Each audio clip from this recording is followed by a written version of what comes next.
บนโลกใบนี้มามีการสูญเสียใดๆเท่ากับการสูญเสียโอกาสเวลานั้นเป็นปัจจัยสำคัญที่เฮาเกิดมาคนเฮานั้น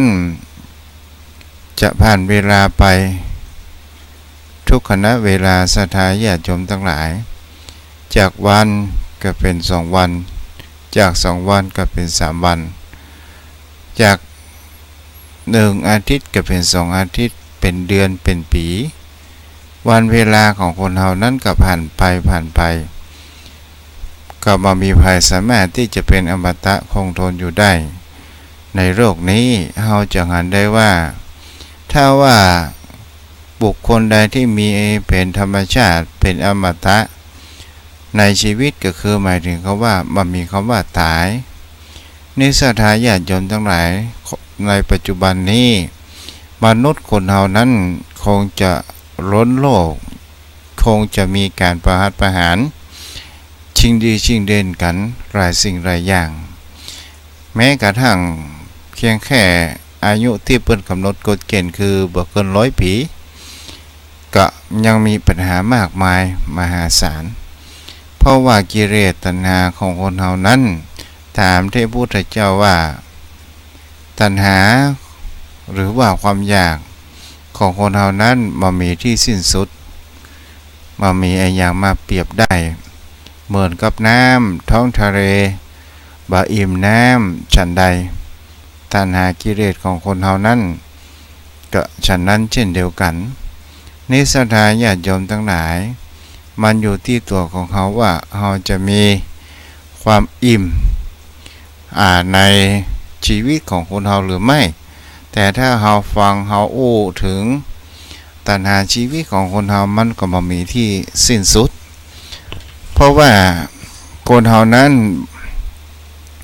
มันก็จะมีวันอิ่มตัวเช่นเดียวกันศรัทธาญาติโยมบางท่านบางคนเราจะหันได้บางท่านบางคนก็โหมชอบบ่เหมือนกันบางคราวก็มีความอิ่มตัวเกิดขึ้นวันใดวันหนึ่งศรัทธาญาติโยมบางคนบางท่านจะชอบในการในการท่องเที่ยวบางท่านบางคนก็ชอบปฏิบัติธรรมบางท่านบางคนก็ชอบศึกษาความรู้ใหม่ๆบางท่านบางคนก็ชอบถ้าเป็นทางที่ผิดก็คือทางที่ทุจริตบางท่านบางคนก็ชอบในเรื่องกามตัณหาในเรื่องกามบางครั้งบางคราวบ่พอใจในครอบครัวตนเองชอบมีหญิงมากหน้าหลายตาบางเรื่องบางคนนั้นก็มีความชอบที่จะจอมเบ็ดจอมป๋าบางท่านบางคนก็ชอบโจรไก่บางท่านบางคนก็ชอบกินเหล้าเมายาสื่อสารให้เพบางท่านบางคนก็ชอบการอู้การจาเพิ่นฮ้องว่าอู้ลมหรือว่าอู้ลมก็หลายสิ่งหลายอย่างศรัทธาญาติโยมทั้งหลายนานาสารพัน108,000 ประการคนเฮามันบ่ชอบเหมือนกันแต่คนเฮานั้นก็จะมีความอิ่มตัววันใดวันหนึ่งเช่นเดียวกันบ่อิ่มตัววันนี้กับวันหน้าบ่อิ่มวันหน้าก็คือวันที่สิ้นลมต้องอิ่มตัวอยู่แน่นอนนี่ก็เป็นสิ่งที่เราจะหันได้ศรัทธาญาติโยมทั้งหลายบางท่านบางคนก็มีถามอาตมาว่าทำไมคนเราที่ชอบกินเหล้าเมายาเขามีสตังค์แล้วเขายังบ่ซื้อข้าวกินเขากินเหล้าตั้งแต่เช้าจนถึงแลงทำไมเขาได้สตางค์มา50 บาทเขายังบ่ไปซื้อข้าวกินตัวเจ้าก็เลยตอบว่าที่เขาไปกินเหล้าก็คือเป็นเส้นเลือดของเขาเองเขาจะต้องเอาชีวิตของเขาไว้ก่อนเพื่อมาฮื้อมันลงแดงนิสัยญาติโยมทั้งหลายจะหันความแตกต่างกันได้ ถึงเราจะไปห้ามจะไปบอกอย่างใดถามว่าเขาฮู้ก็ว่าเล่าบ่ดีเขาก็ฮู้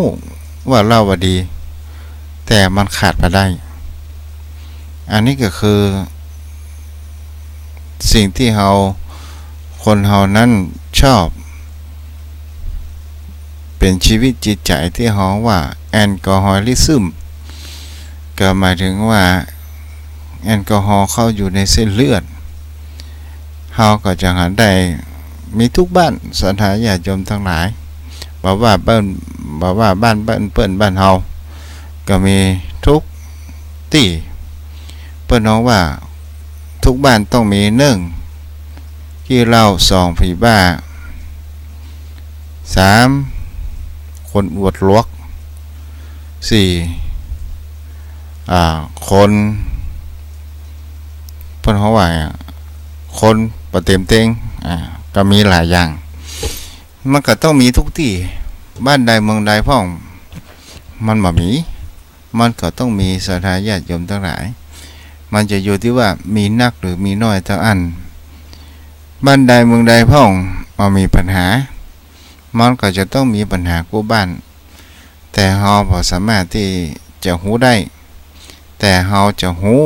ก็คือเฮาต้องไปอยู่ถึงเฮาจะฮู้ชีวิตของคนเฮาก็เช่นเดียวกัน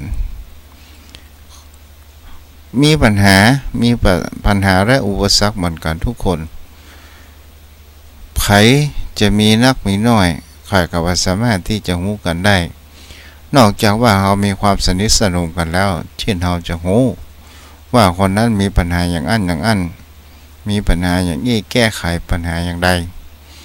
อันนี้ก็เป็นสิ่งที่คนเรามีเหมือนกันทุกคนภายห้องบ่เป็นหนี้คนที่บ่มีหนี้ก็มีส่วนใหญ่ก็จะมีเป็นหนี้เป็นสินกันเพราะว่าเฮาบ่มีเงินถุงเงินถังที่เฮาจะต้องใช้ศรัทธาญาติโยมบางคนบางท่านคนที่ใจเด็ดก็คือทำบัญจัดสรรทำสังหาริมทรัพย์ต่างๆนานาศรัทธาญาติโยมบางคนบางท่านก็มีความเข้าใจคาดเคลื่อนเอาหันรูปลักษณะหน้าตาในการแต่งเนื้อแต่งตัวเขาว่าเป็นคนโอโถงมีเงินมีทองเขาก็รู้ว่าเขามีปัญหาอย่างพ่องเขาอาจจะเป็นหนี้เป็นสินธนาคารมากมายมหาศาลทุกกว่าเขาก็บ่ฮู้ในศรัทธาญาติโยมทั้งหลายเพิ่นฮ้องว่าลงทุนนักเอานักตุบนักอย่างนี้เป็นต้นหรือเฮาบางคนบางท่านมีปัญหาพอให้พอดีศรัทธาญาติโยมทั้งหลายเฮาก็นึกว่าปัญหาของเฮานี่ใหญ่โตมโหฬารกว่าคนอื่นแต่ที่จริงคนอื่นนั้นก็ยังมีปัญหามากกว่าเฮาก็ยังมีเฮาก็บ่สามารถที่จะรู้ได้สิ่งที่สำคัญที่สุดก็คือเฮาจะต้องดูตัวของเฮาเป็นสิ่งที่สำคัญที่สุดชนะไหนๆบ่เท่ากับชนะตัวเฮาพอคนอื่นนักฮัดมาพอตัวของเฮาพ้องเฮาด่าคนอื่นนักเฮาด่าตัวเฮาเองพ้องเพราะว่าคนเฮาในส่วนใหญ่ก็ไปจ้องจับผิดคนอื่นอยู่เสมอจ้องจับผิดในสิ่งที่บ่ดีสิ่งดีๆเฮาบ่ได้จับเพิ่นศรัทธาญาติโยมทั้งหลายพอเวลาเพิ่นผิดมาเฮาก็จะมีการซ้ำเติมหรือว่าสมน้ำหน้าเพิ่นอย่างนี้คนเฮามันชอบมองพอคนอื่นมากกว่าตัวเอง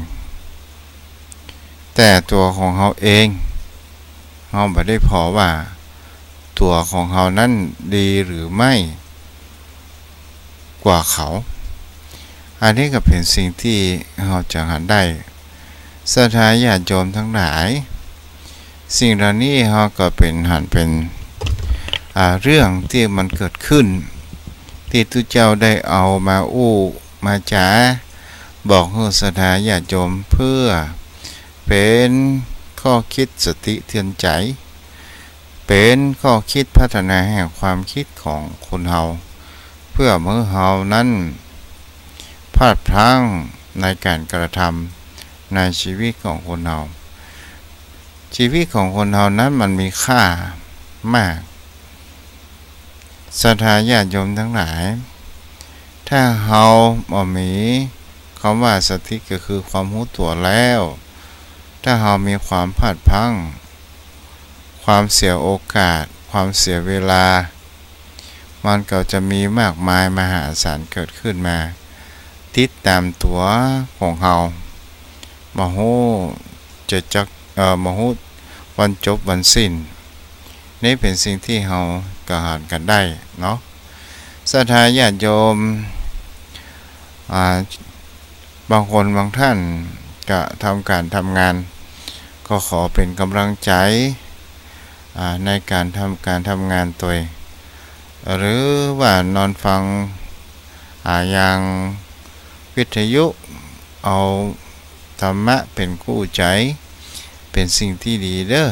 ศรัทธาญาติโยมท่านผู้ฟังทั้งหลายเป็นข้อคิด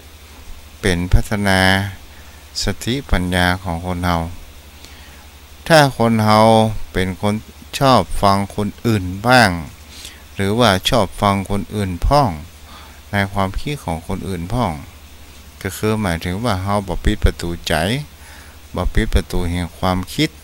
เฮาก็จะได้สิ่งดีๆเกิดขึ้นกับตัวของเฮาถ้าวันใดเฮาปิดประตูใจปิดประตูแห่งความคิดแล้วศรัทธาญาติโยมทั้งหลายมันก็เหมือนตาออกกับเฮานั้นเป็นคนตาบอดซึ่งบ่ฮู้จักทิศจักทางสามารถจะมีความพลาดพลั้งเกิดขึ้นได้บางครั้งบางคราวลูกมาเฮาจะสังเกตคนที่เพิ่นตาบอดอันนี้ก็บ่ได้ว่าหวายได้อุปมาบ่ได้จะพลาดพลั้งลูกจนหั่นจนนี่เพราะว่ามหันต์แต่ถ้าว่าคนที่มีตาดีและจะรู้ทิศรู้ทางรู้อย่างเป็นอย่างนั่นเองนี่ก็เช่นเดียวกันศรัทธาญาติโยมทั้งหลายตัวอันตรายที่สุดในชีวิตก็คือความหลงเป็นตัวอันตรายมากบางครั้งบางคราวเฮาหลงโดยการขาดปัญญาของเฮาในการพิจารณาไตร่ตรองเปิ้นบอกหยังเฮาก็เงียบหมดทุกสิ่งทุกอย่างเปิ้นจีนกก็เฮาก็ว่านกเปิ้นจีป๋าเฮาเป็นว่าป๋าศรัทธาญาติโยมทั้งหลายนี่ก็คือความหลงนั้นเป็นสิ่งที่อันตรายมากบางครั้งบางคราวอาจจะเสียทรัพย์เสียเงินเสียทองก็ว่าได้บางครั้งบางคราวอาจจะเสีย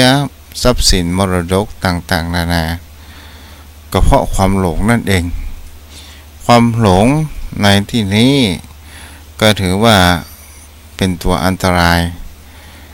ฉะนั้นศรัทธาญาติโยมทั้งหลายเขาจะเชื่อเขาจะฟังเชื่ออย่างสิ่งใดเพื่อมันถูกมันต้องเขาก็จะต้องมีการพิสูจน์สอบถามศึกษาเพื่อมันท่องแท้แล้วเขาก็เชื่อเพราะว่าถ้าอย่างนั้นเขาก็จะมีความหลงเกิดขึ้นเพราะว่าบางสิ่งบางอย่างก็จะหันได้ว่าบางครั้งบางคราวมีหมู่มิจฉาชีพวันพรุ่งนี้วันหวยออกศรัทธาญาติโยมทั้งหลายเฮาก็หันได้ข่าวที่ปรากฏกันคนเหล่านั้นมีความโลภมากในชีวิตหันเปิ้นเอาหวยเป็นตัวรางวัลถูกรางวัลโดยมิจฉาชีพเอาหวยปลอมมาหลอกขายอ้างนั่นอ้างนี่จนคนเฒ่าคนแก่หูตูบว่ามามีเงินมามีทองเฮาจะไปขายก็บ่ได้เอาเป็นคนต่างประเทศผิดกฎหมายจะไปขายที่เปิ้นรับซื้อก็บ่มีสตางค์จะเติมน้ำมันรถ คนเราจะสังเกตได้ว่าเขาจะอ้างเหตุผลสปะหมู่มิจฉาชีพศรัทธาญาติโยมทั้งหลายจะอ้างเหตุผลบางคราวป่อบ่สบายลูกก็เจ็บเมียก็ตายอ้างสปะสปันศรัทธาญาติโยมพ่ออีแม่ผู้สูงอายุก็ระมัดระวังตัวเพราะว่าบางคราวเขาเอามาหลอกขายทุกขอสตางค์แสนเดียวนะนอกนั้นปล่อยแม่เขาเอาไปขายเตอะเขาหันว่าขอระหว่างตังค์แสนเดียวกับเงิน3 ล้านศรัทธาญาติโยมทั้งหลายเฮามีความหลงมีความละโมบมีความหลงมีความเชื่อในหมู่วิชาชีพเฮาก็สูญเงินสูญทองไปถึงเป็นแสน30 ล้านมันก็เป็นเงิน30 ล้านเปล่าประโยชน์ศรัทธาญาติโยมทั้งหลายก็ตอนสุดท้ายก็มีความทุกข์เพราะว่าเฮาหลงเพราะว่าความระโมบตัณหา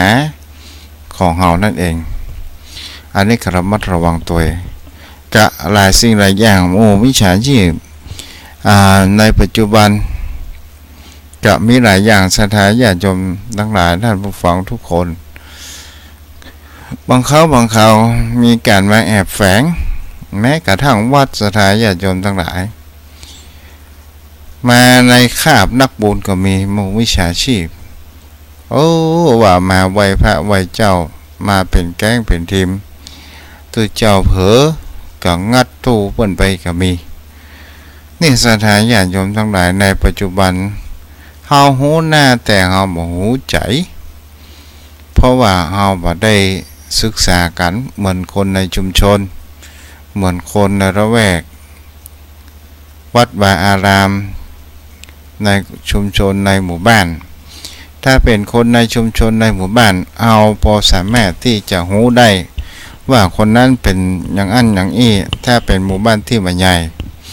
ถ้าหมู่บ้านใหญ่ๆก็ยังพอหูอยู่สัก100-200นี่ก็ยังหูได้อยู่นี่ศรัทธาญาติโยมทั้งหลายมันก็มีหลายอย่างบางคราวหลอกมาขายยุกขายยากับคนเฒ่าคนแก่กับพระสงฆ์องค์ข้าเจ้าว่ายานี้รักษาโรคหายปวดเข่าเจ็บเข่าหลายสิ่งหลายอย่างเนี่ยมันมาหลายรูปแบบเรามาระวังตัวเด้อถ้าเราหลงแล้วนะหรือว่าเราหูตูบแล้วเนี่ยมันเสียทรัพย์เสียเงินเสียทองเงินทองเนี่ยเสียมันว่านะศรัทธาญาติโยมทั้งหลายยังพอหาได้อยู่เสียสุขภาพจิตเนี่ยเสียหูเนี่ยมันเป็นประสบการณ์ที่ยิ่งใหญ่ในชีวิตขนาดฉะนั้นศรัทธาญาติโยมท่านผู้ฟังทั้งหลายที่อยู่บ้านคนเดียวกะตัวเจ้าก็มีความเป็นห่วงเนาะที่อยู่บ้านคนเดียวก็ระมัดระวังตัวจะไปเปิดประตูไผมาง่ายๆเด้อถ้าอยู่บ้านคนเดียวเพราะว่าในยุคปัจจุบันสังคมและเศรษฐกิจมันก็ฝืดเคืองเงินทองบ่มีขโมยกระโจนมันก็เกิดขึ้นนักนี่ก็เป็นสิ่งที่เราจะหากันได้เนาะส่วนศรัทธาญาติโยมท่านผู้ฟังทั้งหลาย ท่านผู้ฟังท่านใดจะโทรมาจาปรึกษาก็โทรมาได้เด้อ0899980493ก็โทรมาได้ตัวเจ้าก็จะไปศรัทธาญาติโยมท่านผู้ฟังทุกคนตัวเจ้าก็จะไปเป็นสิ่งที่เอา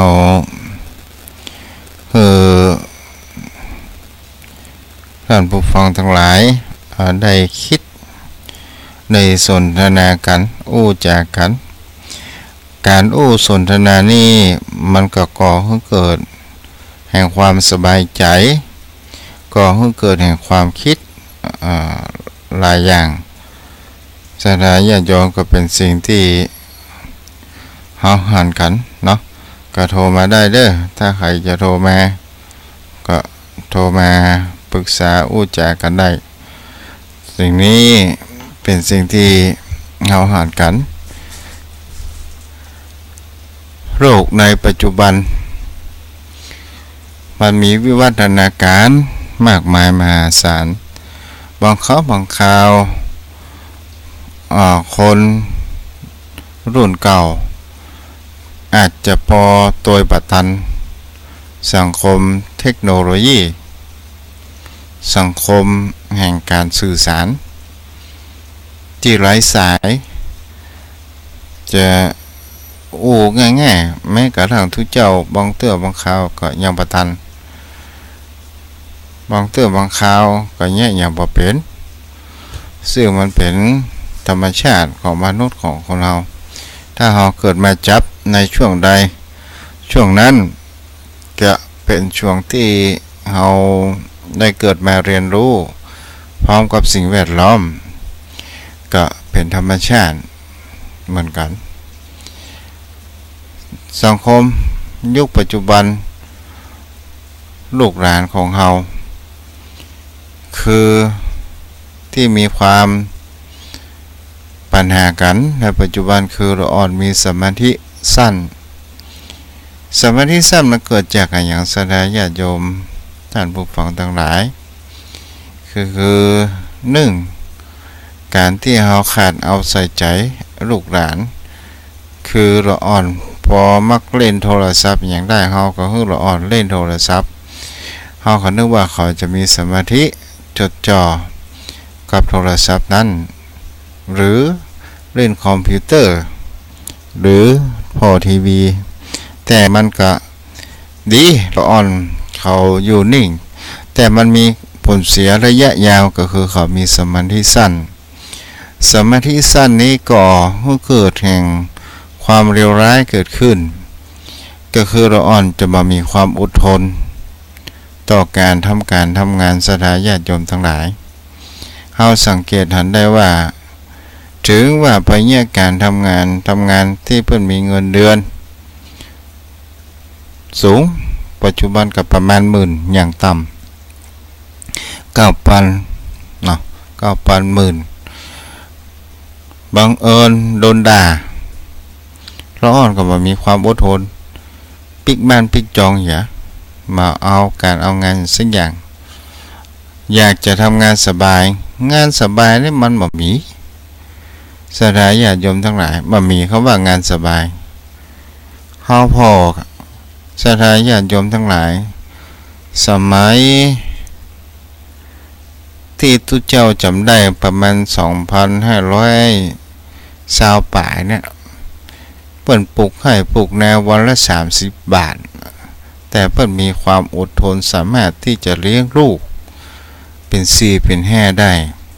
แต่ในปัจจุบันเนี่ยเราอ่อนเขาโดนด่านิดหน่อยบ่มีความอดทนหรือบ่อดทนต่อการต่องานก็เลยว่าสามารถที่จะทนอยู่ได้เฮามาพอความแตกต่างกันกับพี่น้องแต่ใหญ่ที่เพิ่นมาอยู่อาศัยกับในหมู่บ้านของเราแต่เพิ่นมีความขยันและมีความอดทนทำงานขยันขันแข็งอดออมจนมีเงินมีทองแต่ลูกหลานบ้านเฮาในปัจจุบันสังคมปัจจุบันนี้การทำงานมีความอดทนน้อยต่อไปภาคหน้าเนี่ยเฮาบ่ฮู้ว่าอะไรอย่างจะเกิดขึ้นเฮาจะตันหันหรือบ่ตันหันเฮาก็บ่ฮู้เพราะว่ามันเป็นโลกแห่งอนาคตทุกสิ่งทุกอย่างมันอนิจจังมันบ่เที่ยงแท้และมันไม่แน่นอนมันมีการเปลี่ยนแปลงไปการเปลี่ยนแปลงนั้นก็หรือว่าการพัฒนามันมีทางด้านดีและบ่ดีเฮาว่าเฮาจะเอาทางด้านใดแห่งกรรมหนึ่งศรัทธาญาติโยมทั้งหลายเป็นสิ่งที่คนเฮานั้นจะต้องการ เป็นสิ่งที่คนเฮานั้นการเปลี่ยนแปลงแม้กระทั่งธรรมชาติอากาศก็ยังมีการเปลี่ยนแปลงแม้กระทั่งเชื้อโรคมันยังมีการพัฒนาตัวของมันเองคนเฮาก็มีการพัฒนาเช่นเดียวกันบางข่าวนี่ถ้าเฮาพอไปทางด้านดีก็มีนักทางด้านบ่ดีก็มีหลายแต่แล้วแต่เฮาจะจัดสรรเลือกหาสิ่งดีๆแม้กระทั่งชีวิตของคนเฮาก็เหมือนกันถ้าเฮาเป็นคนที่มีความขยันหมั่นเพียรคนเฮานั้นเกิดมาตึงบ่มีอย่างทรัพย์สินสมบัติมาติดตัวเฮามาแสวงหาในชาติปัจจุบันกันทั้งนั้นเกิดมาเป็นมนุษย์แล้วก็มีการศึกษาไขว่คว้าเรียนรู้โดยตัวเฮาเองถึงว่าเฮาจะเกิดอยู่ในฐานะยากจนแต่ข้อดีเกิดมาอยู่ในฐานะยากจนก็คือมีความขยันขันแข็งและมีความอดทนมีความข่มจิตข่มใจมีความขยันเพื่อที่จะหาเงินมาจุนเจือโจรถามมือครอบครัวมีเงินมีทองมีฐานะร่ำรวยขึ้นมาก็เพราะว่าเรามีภูมิคุ้มกันก็คือความยากจนเราจงขอบคุณและเราเชื่อเราสร้างอันอย่างได้ก็เพราะจากความขยันจากฐานะยากจนมาก่อนเราแก้ปัญหาได้ก็เพราะว่าเราอยู่ในฐานะยากจนเราทุกข์หรือว่าเราทุกข์มาก่อนสถาญาติโยมทั้งหลายแต่บางคนเกิดมาอยู่ในฐานะที่มีเงินมีทองพอเวลาพ่อแม่ล้มหายตายจากไปก็บ่สามารถที่จะทำอะไรอย่างได้บ่สามารถที่จะแก้ปัญหาได้ก็เลยขายทรัพย์สินมรดกของพ่อของแม่ที่เป็นฮื้อมาขายกินจนสุดจนเสี่ยงจนมามีอะไรอย่างเหลือก็มีมากมายนี่เป็นสิ่งที่เราจะหาได้กันมีความทุกข์ความสุขก็ต้องมีในความทุกข์นั้นเช่นเดียวกันอันนี้คนเราต้องมีความขยันกันเนาะศรัทธาญาติโยมท่านผู้ฟังทั้งหลายสิ่งนี้เป็นสิ่งที่คนเราจะเลือกหากันเนาะที่เราแสวงหากันศรัทธาญาติโยมก็คือปัญญาก็คือความรู้ที่เราจะเอาไว้ใจกินใจสอยใจหาเงินหาทองก็คือปัญญาเกิดจากการเรียนรู้ใครถึงบ่เป็นอะไรอย่างมาตั้งแต่เกิดเราก็ต้องมาศึกษากันในโลกแห่งปัจจุบันในชีวิตของปัจจุบันของเราเหมือนกันทุกคนนี่ก็ขอเป็นกำลังอกกำลังใจกับพ่อออกแม่ออกศรัทธาญาติโยมพี่น้องท่านผู้ฟังทั้งหลายที่ฟังวิทยุขึ้นพระพุทธศาสนา 104.5 เมกะเฮิรตซ์วัดฝ่ายหินเนาะเป็นวิทยุขึ้นพระพุทธศาสนาเป็นขึ้นที่เป็นกู้เคียงข้างของศรัทธาญาติโยมเป็นคู่นำแสงสว่างแห่งปัญญาเป็นผู้นำของความคิดความอ่านเพราะว่าคนเรานั้นสิ่งที่เราฮู้ก็มีมากสิ่งที่เราบ่ฮู้ก็มีนักมันก็ปะผลกันไปศรัทธาญาติโยมทั้งหลายสิ่งดีๆเราก็เอาไว้เนาะสิ่งดีๆเราก็เอาไว้สิ่งมันบ่ดีเราก็เอาบ่ต้องเก็บก็เหมือนเราก็ไปเก็บผักเก็บไม้ศรัทธาญาติโยมทั้งหลายผักใดดีผักใดบ่ดีเราฮู้เราจะเก็บมาถึงหมดก็คงเก็บบ่เอามาถึงหมดเราเอาเก็บผักที่ยอดมันงามๆยอดมันดีๆกะที่เราจะเอามาปรุงอาหารการกินเขาเพื่อความปลอดภัยเนาะ ก็มีพุทธสุภาษิตขององค์สมเด็จพระสัมมาสัมพุทธเจ้าบทหนึ่งว่าชีวเตวาปิสัพพัญโยอปิวิปะริขยาปัญญายะจะอาลักเกนะวิตวาปิณชีวติถ้าสิ้นทรัพย์ผู้มีปัญญาก็เป็นอยู่ได้แต่อปัญญาแม้มีทรัพย์ก็เป็นอยู่ไม่ได้อันนี้เป็นคำพุทธสุภาษิตเฮาอู้ง่ายก็คือถ้าเฮาหมดเงินหมดทองเฮาบ่สามารถที่จะอยู่ได้ถ้าเฮามีปัญญาเฮาสามารถที่จะอยู่ได้นี่ปัญญาก็คือความการศึกษาเฮาศึกษามาเฮาก็ได้ปัญญานี่ก็เป็นสิ่งที่เฮาจะหันกันเนาะศรัทธาญาติโยมทั้งหลายก็ใช้เวลาเรือแฮมสัก10 นาที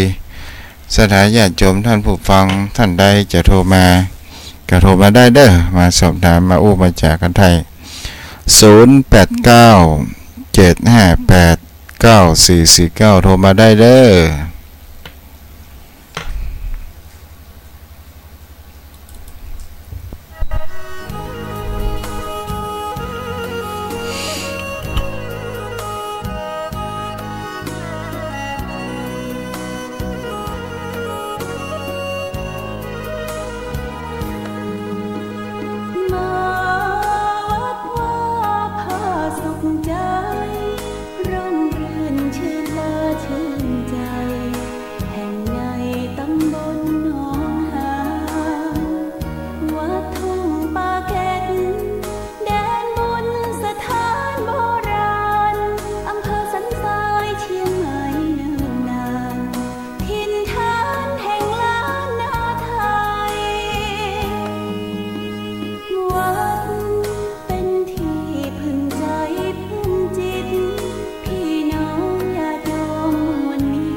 เวลาเหลือ5 นาที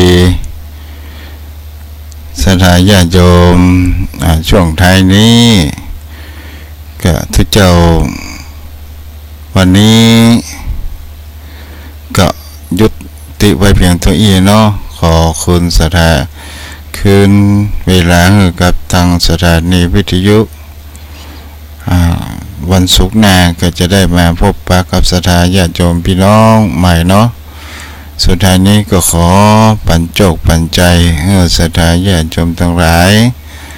จงมีแต่ความสุขความเจริญคิดสิ่งใดขอให้สมความมุ่งมา่ปรารถนาสิ่งนั้นขอให้มีโชคมีลาภมีเงินมีทอง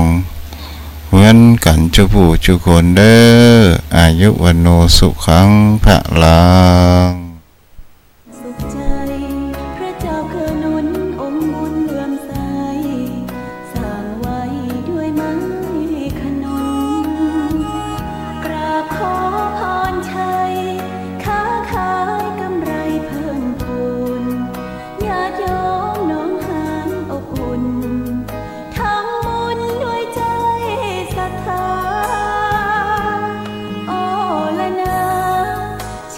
ชวน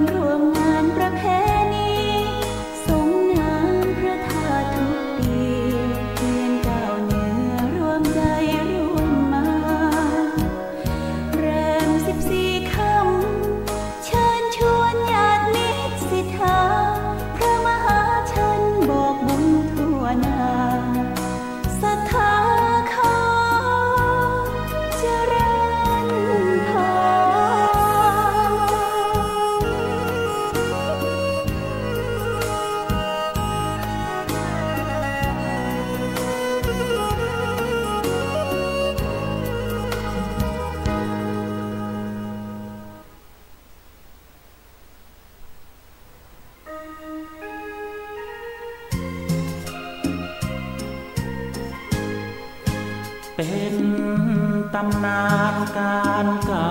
มาของในวัดวาอา